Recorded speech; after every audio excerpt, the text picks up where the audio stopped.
plateforme qui sert de pont entre les Burundais en exil et ceux restés au pays à travers des informations bien fouillées concernant tous les domaines de la vie du pays. Le magazine Humura Burundi est diffusé sur le web via le site de la RPA www.rpa.bi. Humura Burundi. Vous êtes les bienvenus, chers auditeurs, au magazine Humura Burundi de ce dimanche 7 avril 2019. Sans trop tarder, passons immédiatement au titre du magazine.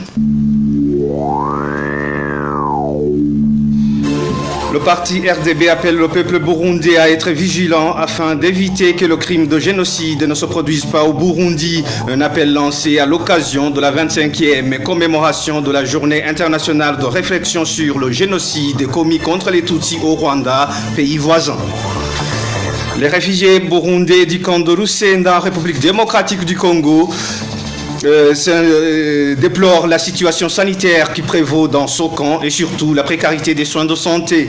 Et enfin, dans la rubrique Ouaouka, nous vous parlerons de la mesure prise par la ministre de la Justice concernant la mise en liberté provisoire des détenus issus de la magistrature et des forces de défense et de sécurité. Le développement des titres, c'est dans quelques instants avec la présentation Janvier Ninazé à la cabine de son ingénieur Égide Ngemeru.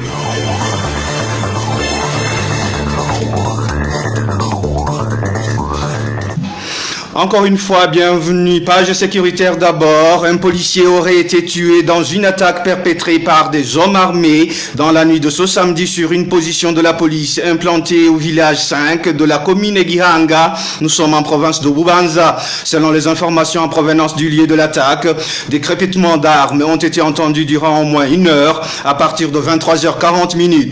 Les mêmes informations révèlent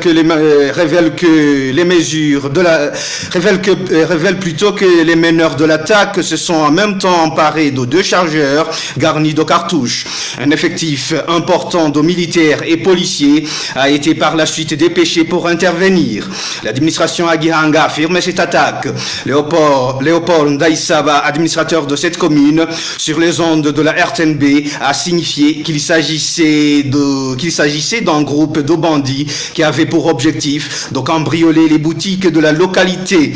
Cette autorité administrative nie toutefois l'existence d'un mort, encore moins d'un blessé au cours de l'attaque.